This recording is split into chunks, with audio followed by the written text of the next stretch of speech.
Bueno, chicos, un poco la idea de lo que vamos a ver ahora, en realidad esto lo solemos dar en la primera clase, pero bueno, con esto de la modalidad online queríamos empezar directamente para que empezaran a trabajar sobre el trabajo práctico y demás, y la verdad que al final de las clases nos quedó como un poco la sensación de que quizás no se explicó por qué vamos a hacer todo lo que vamos a hacer durante el cuatrimestre. Entonces, rápidamente vamos a tratar de que nos lleve la primera sala de Zoom. Vamos a repasar, esto de hecho es parte de la parte teórica que ustedes van a tener que estudiar de la materia, sobre todo para los exámenes finales, y es un resumen del primer capítulo del libro Shannon, que es de la bibliografía. Entonces, lo primero es, esperen que voy a poner para, ahí está, así, ahí lo ven mejor, supongo, ¿no? Bien. Bueno, lo primero es ver qué es la simulación. Entonces, la simulación, como ven ahí, bueno, ahí tienen una definición de diccionario, que es fingir llegar a la esencia de algo prescindiendo de la realidad.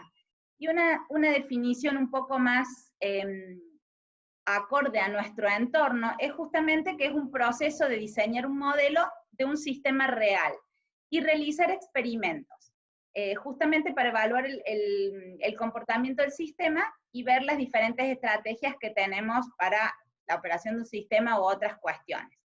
Entonces, ¿esto qué implica? Que vamos a tener primero que hacer un modelo. ¿Se acuerdan qué era un modelo?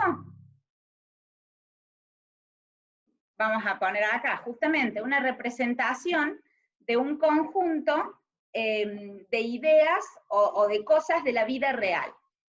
Y que justamente vamos o podemos hacer un modelo bastante exacto de la realidad o incluso abstraernos un poco más. Entonces, justamente ¿para qué? Y para que antes de tomar una decisión podamos ver las distintas alternativas al realizar la simulación. Entonces, como les decía, dentro de lo que es la simulación, primero vamos a tener un modelado de la realidad. Y después, justamente, vamos a tener que postular teorías o hipótesis justamente que expliquen este comportamiento que nosotros queremos observar. ¿Para qué? Para luego poder predecir el comportamiento futuro y a partir de esto poder tomar una decisión. ¿Sí? Yo les pido que si tienen alguna duda o algo, yo generalmente dejo aquí abierto el chat o cualquier cosa, si no me avisa, pero bueno, vamos a ir viendo de a poco, ¿sí? Bueno, entonces les decía que entonces la simulación va a llevar primero a hacer un modelado, luego digamos, establecer alguna teoría o hipótesis para luego predecir un comportamiento. Esas son como las tres partes fundamentales.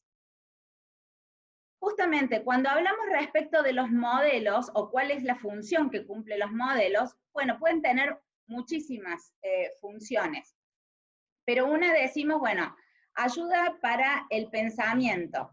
A veces hacer un modelo que nos permite, bueno, justamente digamos, llegar todos a una misma idea de alguna manera, establecer a veces cuando tenemos que ver la realidad y entender y hablar todos de lo mismo, bueno, a veces es difícil, es más fácil hacerlo con un modelo.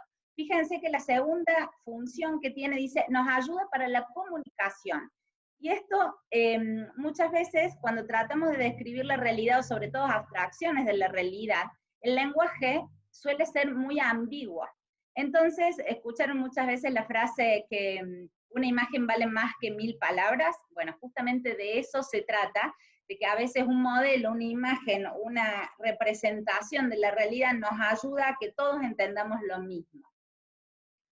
Creo que lo que sigue, que es, digamos, para qué se usan los modelos y nos dicen que es para entrenamiento e instrucción, es una de las más utilizadas, porque justamente nos ayuda a preparar muchas veces cuando tenemos que de pronto reaccionar, por decirlo de alguna manera, ante situaciones críticas.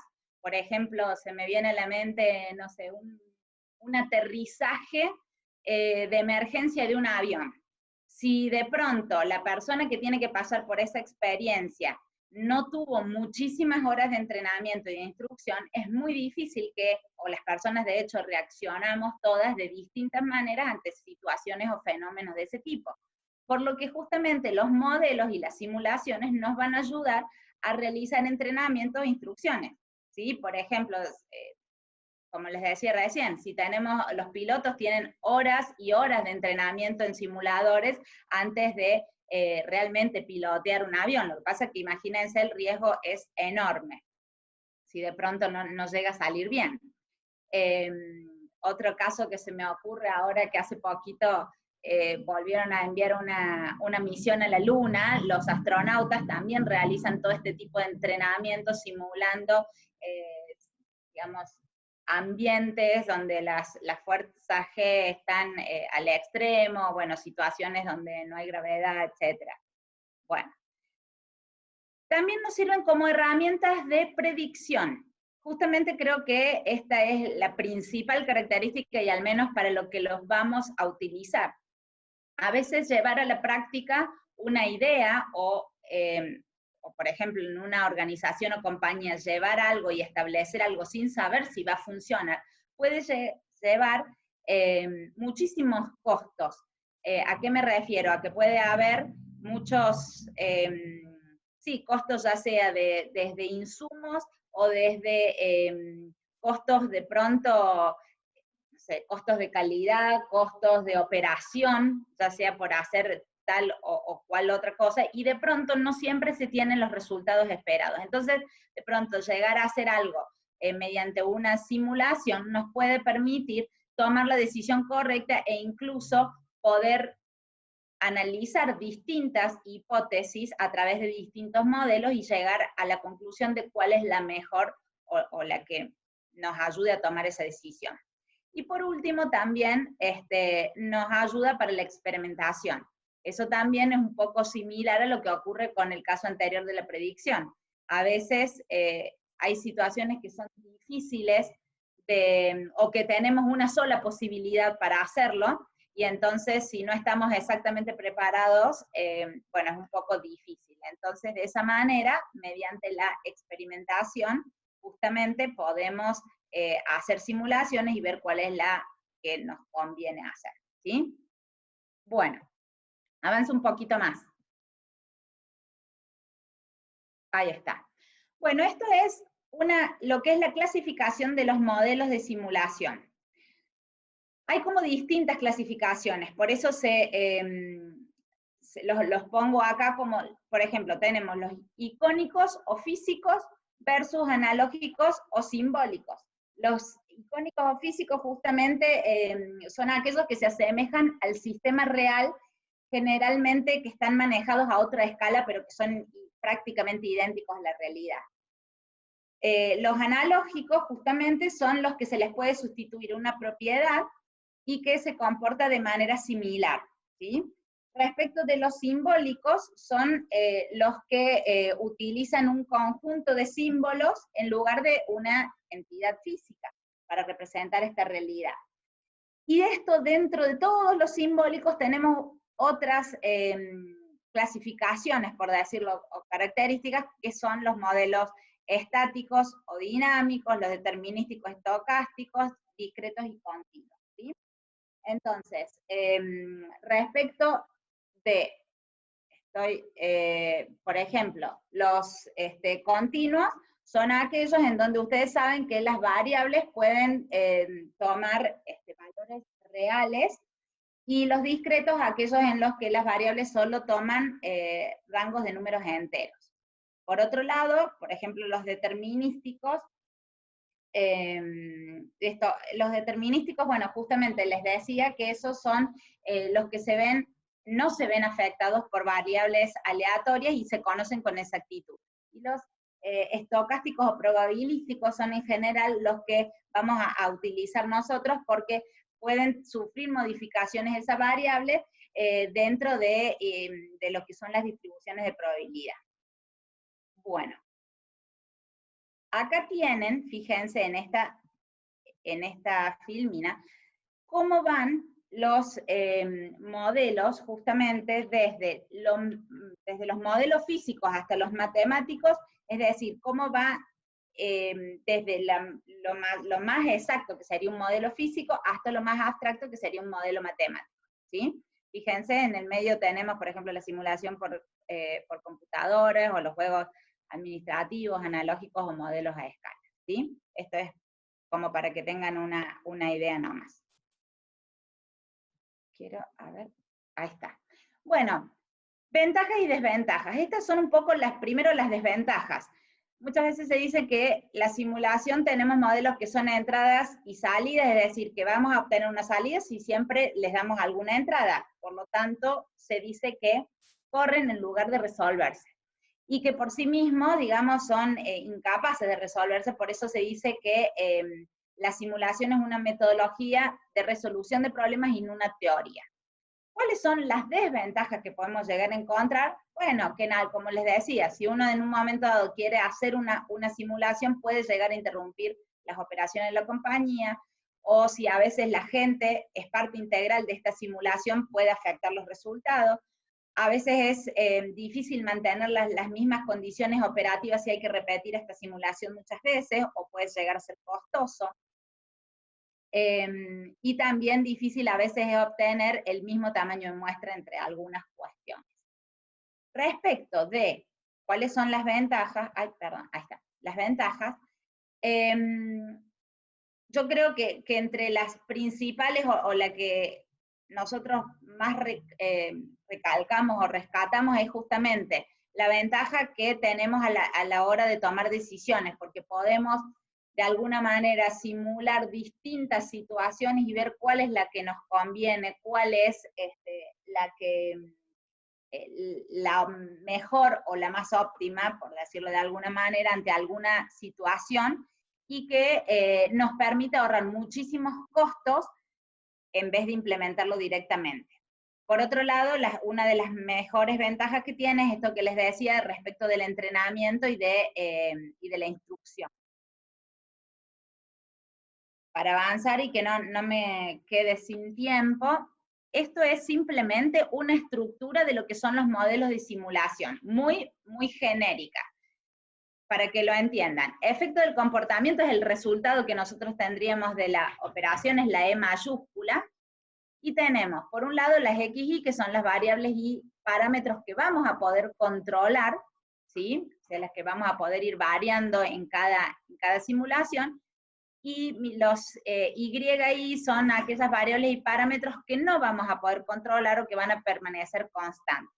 Entonces, esa relación que existe, está representada por esa F minúscula, ¿sí? Entre estas variables y parámetros, es lo que nos va a dar como resultado la simulación o el efecto del comportamiento. ¿Cuáles son los elementos? Bueno, los que tenemos ahí, componentes, como les decía, las variables y parámetros, en un caso variables se van a poder modificar, los parámetros los vamos a dejar constantes y fijos. Y luego, bueno, las relaciones funcionales entre variables y parámetros, restricciones, porque siempre en toda simulación, modelo, vamos a tener restricciones, y las funciones de objetivos es como ¿para qué vamos a hacer esta simulación? ¿Cuál es el objetivo de hacerla? ¿Qué queremos lograr o qué queremos poder comprobar? Principios del modelado, estos son, digamos, buenas prácticas que se recomiendan. Dividir el problema en sistemas o problemas simples, establecer la definición clara de objetivos, tratar de buscar analogías, siempre tratar de ir a un ejemplo específico, en todo caso después para otra cosa se hará otra simulación, establecer los símbolos, escribir los datos, y tratar de obtener un modelo manejable o simple, y luego ir enriqueciéndolo o digamos complejizándolo. Por eso un poco, en resumen, es ¿cuáles son los criterios para un buen modelado? Que sea fácil de entender, que esté justamente dirigido a través de metas o objetivos, es decir, que nos quede claro para qué lo vamos a hacer, Que sea sensato, no vamos a tratar de que esto dé respuestas absurdas porque no tendría ningún sentido, fácil de controlar y de manipular, o lo mismo que sería sencillo, completo, referente a los asuntos que vamos a tratar. O sea, elegimos qué vamos a tratar, respecto a eso tiene que ser completo. Adaptable y evolutivo, es decir, como dijimos, primero sencillo y después volverse más complejo. Y bueno, y acá por último, esta suele ser para los que tengan que rendir una pregunta de examen teórico. ¿Cuál es el proceso de la simulación? Bueno, justamente, la definición del sistema, la formulación del modelo, ¿sí? Es decir, la abstracción, la preparación de los datos, luego justamente la traslación de ese modelo al lenguaje que vayamos a hacer, validación, es decir, establecer cuál es el nivel de confianza que queremos obtener. Esto no es lo mismo, de pronto, como les decía, un simulacro de un aterrizaje de avión a otra cosa que no necesite tanto nivel de confianza. Planificación estratégica y táctica, luego la experimentación en sí, que es propiamente la corrida de la simulación, interpretar los datos, implementar y documentar. Esto es a grandes rasgos y muy resumido todo lo que es el capítulo de Shannon, de la primera, del primer capítulo de Shannon y la primera unidad de la simulación. Entonces, nosotros a partir de esto, ¿qué es lo que vamos